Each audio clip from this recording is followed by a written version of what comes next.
This is Obed Figueroa coming at you again from Diversity Premedical, and this is a series Lessons Learned. And we're so fortunate again today, again, to have another physician with us. Dr. Peter Lee is an osteopathic physician specializing in emergency medicine. He's currently the Associate Medical Director of Emergency Medicine at Robert Wood Johnson Barnabas Health, Jersey City Medical Center. Dr. Lee is originally from Beijing, China. He completed his BS at Rutgers University, New Brunswick, then enrolled in medical school in Harlem at Touro College of Osteopathic Medicine and graduated with a doctorate in osteopathic medicine. Dr. Lee completed his residency at AHS Morristown Medical Center. During medical school, he also competed in Garden State Soccer League and was an ER scribe at Robert Wood. And so we'll talk about that later. He currently lives in North New Jersey with his wife and 3 children. Just had recently had his 3rd. Wow, blessings there. So yeah, and then there's lots of hobbies that you would like to talk about, soccer, beaches, and I don't even know what glamping is. That's how old this crust I am. I don't even know, but we'll get into that.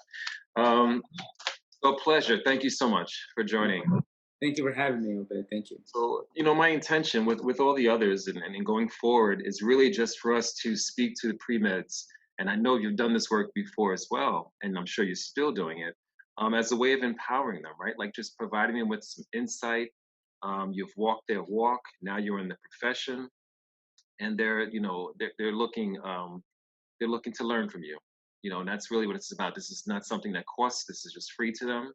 I have like over 1,200. They're connected in my group. So I'm happy to be able to share your wisdom with them. So let's do something a little fun before we jump into the questions and listening to your experience. Just for about a minute or two, just ask you some speed questions and just give me your first thought as a means of getting to know you beyond the sciences. Let's do this. This is dangerous, Obed. So PC or Mac? PC. Android or iPhone? Unfortunately, iPhone. Your favorite season? Spring. Favorite restaurant? Anything pizza, carbs. Okay. Favorite vacation spot? Without the kids right now, I would have to say somewhere in Florida, like the beaches in Florida. Favorite car, but the kids are all grown. It's just you and the wife. So I have a Subaru WRX. It's like a little racing car you see in the Fast and Furious. Oh, you still have it? Yeah, I still have it. It's a little classic. It's like one little thing in our marriage clause that I'm not giving up. All right. So favorite movie? Ooh, well, most recently there's a silly movie. It's like a romantic comedy blended with Adam Sandler. Drew Moore. It's like 2 separate single parents and then how they come together. Okay. I like it because Adam Sandler has his whole group. When he makes a movie, he includes all his friends in it, and I kind of like that theme. So that's why I like it. Favorite sport? Soccer. Favorite music genre? Excuse me. Favorite music genre? It's gotta be pop. Favorite color? Orange. Favorite food or dessert that you feel guilty after you eat it? There's these cookies from New York City, Levain Bakery or something. They put a stick of butter in each one, but it's the devil's work, that cookie. But it's good. Favorite book? Biography of Steven Gerrard. It's a soccer player from Liverpool. Yeah. Okay, good to know about him. Favorite song? Recently, why not? This is for a while. Michael Jackson's "Pretty Young Thing." PYT. Okay. And your favorite subject in high school? General chemistry. And favorite teacher? Favorite teacher? My general chemistry teacher. Yeah. What's the name? Dr. Baskinger. Yeah. Probably goes hand in hand because I liked him. I liked the class, and yeah. Okay. And I understood it for the first time ever. Okay. Well, thank you. Thank you so much for sharing that. Okay, so let's dive in. What inspired you to go into medicine? So I think we have to go talk about college. I played soccer in college. I was exercise science. I didn't know I was going to do medicine. It wasn't until I was an ER scribe after college that I saw the different specialties and how doctors worked. And I would say that kind of push is what it gave me because I just thought doctors were kind of in a different standard, and I thought they were untouchable, unreachable. You had to be a certain way. And Hmm. then these emergency medicine physicians that were down to earth, sometimes unprofessional, but just more like human. And I really appreciate that. And I was like, maybe I could do this. But in the back of my head, medicine was always there because when I was about 16, my aunt passed away from a cerebral aneurysm, and she was in she had a headache, passed out. She was in a hospital in China. They were in the rural aspects of China during vacation, and they had to get copay to go in the hospital. So there was a delay about an hour for that, and again, it's a very serious condition. Hmm. But the fact that we live in this country that can offer healthcare for all, and can reach different populations and different cultures. And I think it's wonderful having that connection. And so I really appreciated that. Hmm. So If I may yeah. ask you, I should have began with this because it is very intriguing, and I'm sure that there are people that can relate to you. I'd like to understand the young man in China and Mhm. what you were thinking then before coming here. Like, what was going on with you when you were in China and then you made that transition? What was that? But I don't have to go to my parents' thinking because I came when I was 4. I was born in '85. My dad came here in '86 to America on a student visa. He was getting his doctorate in upstate New York in Albany, SUNY Albany. Um, $60 in his pocket. Uh, lived with a friend, worked at a restaurant, um, and he was going to make some money enough, and then basically go back to China. And then my mom came in a year later just to help out. She came with a quarter just to call my dad when she got to JFK, and then they were just gonna make some money, support the family, get education, and go back to China. And then 1989, the Tiananmen massacre happened, and that was a democratic revolution in China. And at that point, my parents thought that the future of you know of a government and democracy is probably best here. The opportunities are here. So then Gotcha. they brought me over, and I was a 4-year-old malnourished, underweight kid, and within a year of McDonald's and Big Macs and then Burger King, I hit that growth curve, and I was a size husky when I had to buy suits. Yeah, husky is a nice way of saying morbidly obese for a young kid, I think. Uh, but and so Wow. that it's the opportunity of it, is that drive, that grit that my parents had, as an immigrant family coming here, Mhm. uh, appreciating the culture, learning the language, and um, understanding that America is a land of opportunity, and it still is. We just gotta, remember that and remember how blessed we are to be in America. The specialty that you chose, I guess if you could help us understand when we say emergency medicine, what does that Mhm. mean? So that's a great question. Emergency medicine, it's basically you have 1 minute to connect to a patient. You have 1 minute to understand why they're here, what are their thoughts, what they need out of this visit, and what is emergent and what's non-emergent. I love it because one, I don't deal with the insurance. I don't deal with the patient uh, financially. I just whatever's behind the curtain is surprise, and I really love that. Mm. And just like I played soccer. Soccer is international sport, international language. You meet different cultures, you experience different ethnicities, and as a person, the more you experience that, the more you can appreciate those around you. And we had Turkish players, players from Nigeria, Korea, Canada, American, European players. So it was understand different cultures, their accents, and even their food. So, and emergency medicine is like because in one room you have the CEO of a Fortune 500 company. In another room you have this chronic drunk alcoholic guy. In another room you have this patient only speaking Chinese, and another patient speaking Creole. Um, it's a melting pot of different races and cultures and um, levels of wealth all Mhm. together, all seeking the same thing. And that's why, and then I love connecting that, having that initial connection. And it doesn't take people are like, oh well, there's no continuity of care. No, it takes 30 seconds for you to say, hello, my name is Dr. Lee, shake your hand, where are you from, how can I help you today? Um, Medicine is not just treating physically, it's mentally and spiritually and letting the patient be heard. Mhm. That's a sign of healing. So I love emergency medicine because it's different ethnicities. It's surprised behind every curtain. You're Mm. kind of the all trades, CPR, strokes, heart attacks, sepsis.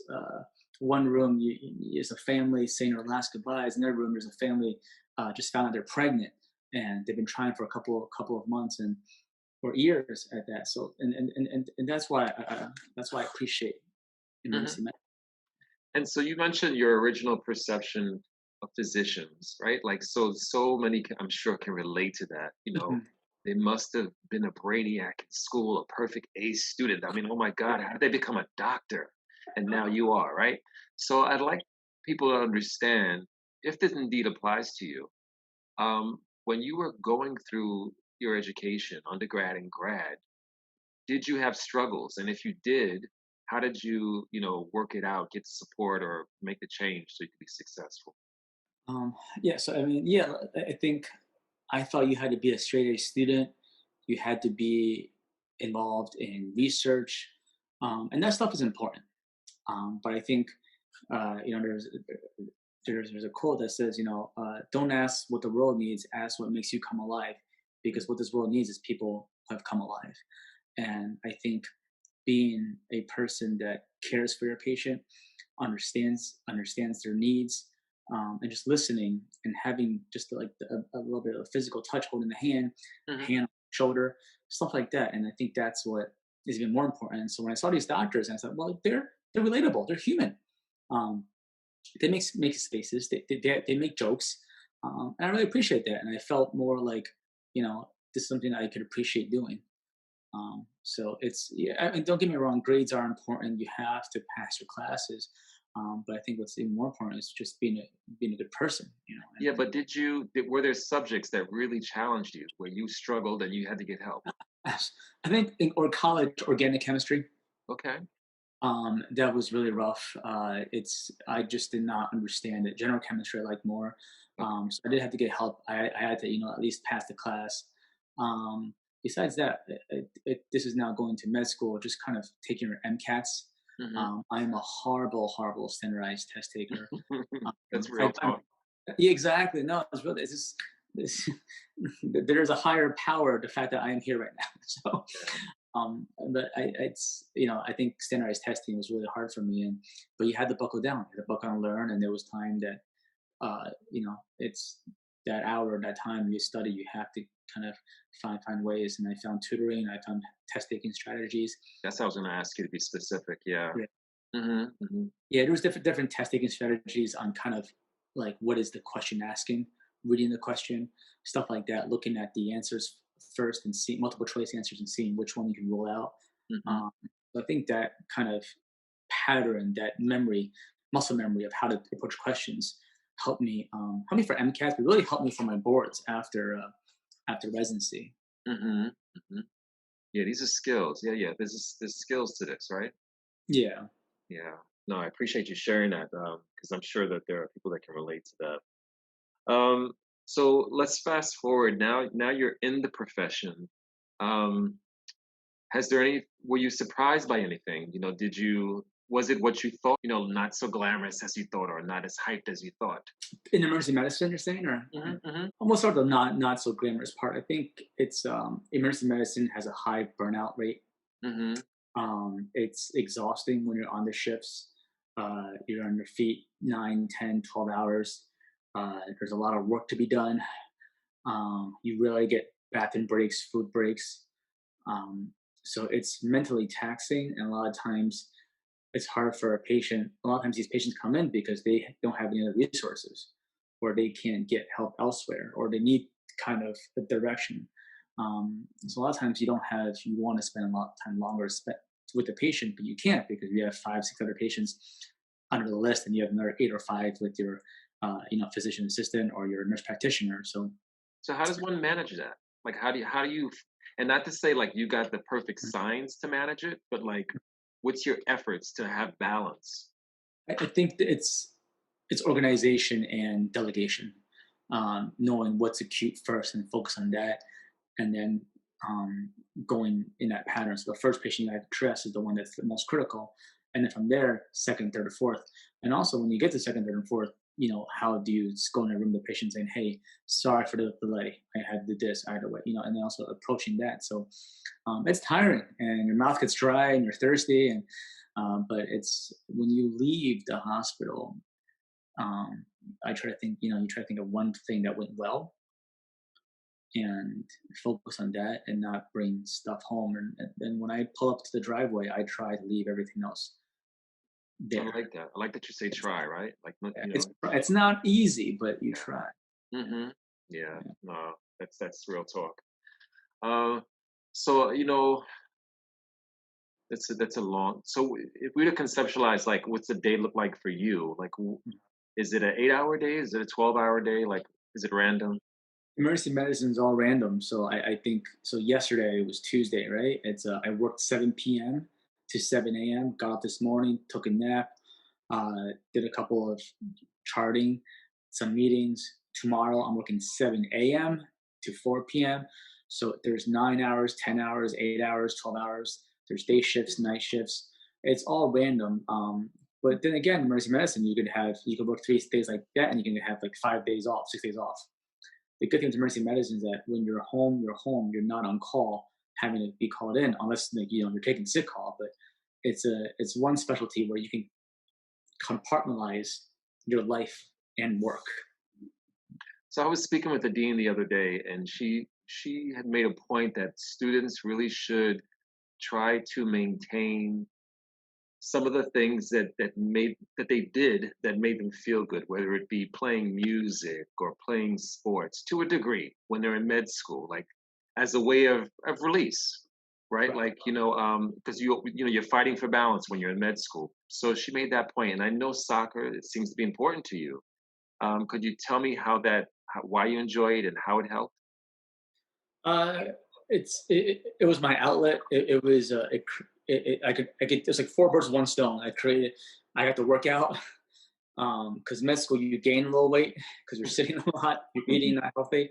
So I got to work out a little bit, created endorphins. I took my mind off studying, having to focus on things, and last but not least, I realized that there was life outside of those hallways at Torocom. There was Mhm. life outside the med school, and that life is why I'm doing what I'm doing. So to remember why I'm doing what I'm doing, and not just focus on these books. And so it was very helpful. And you need to find that balance because, or else 24/7, you're like, oh, I gotta study, I gotta focus, I gotta get ahead. Just remember what you're doing, what you're doing. And I hope for all the pre meds that everyone's doing it for the right reasons. You're doing it for a family member. You're doing it for wanting to help your fellow colleagues. There has to be humanity in medicine. If you're doing it for money, I suggest stop. I remember this one professor in my med school, Dr. Peters. He had mentioned that always do what's right.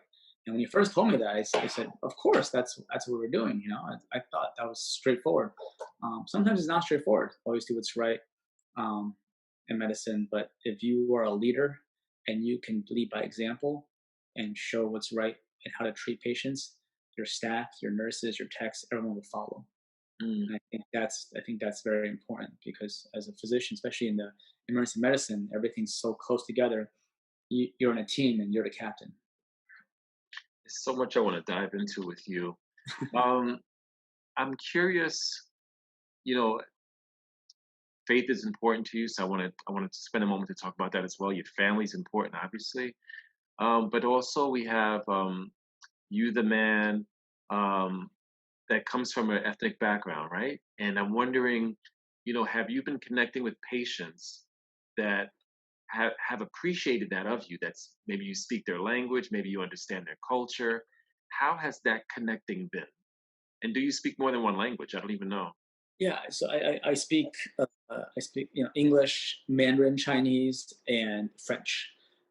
So definitely the culture helps a lot because um, it depends. Like Jersey City is a very very multicultural area in Hudson County.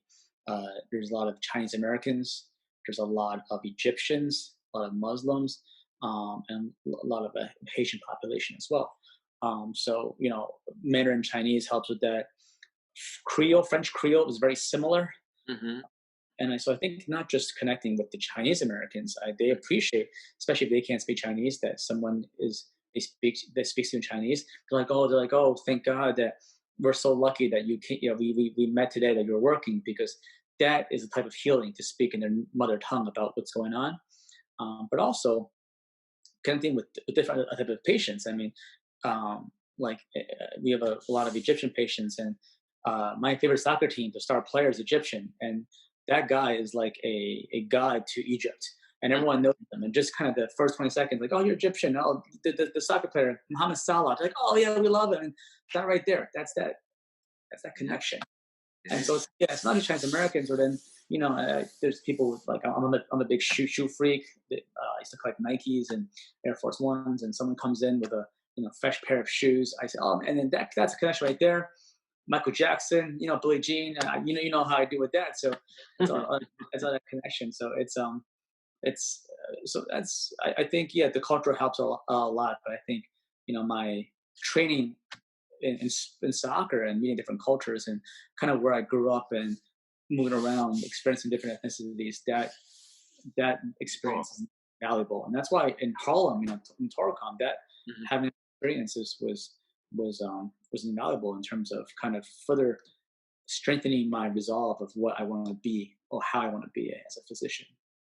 Can you, your faith, I mean, it resonates from you. I'd like you to share how, what that is, if you're comfortable to do so, Yeah. your faith, and how has it helped you, influenced you and your family? So I think it starts from this is back in China, when my dad was in China. He was a English professor, but he did tour guides for Americans, and he did not have any faith back then. Buddhism is a big culture. It's ingrained in the Chinese culture, so he practiced a little bit about that. And then there was this group of Americans that came and visited Beijing, and he had spent the whole weekend with them. And my dad just said, like, you guys are so nice and so happy, and there's so much light in you guys, um, and long story short, uh, one of the guys was Billy Graham.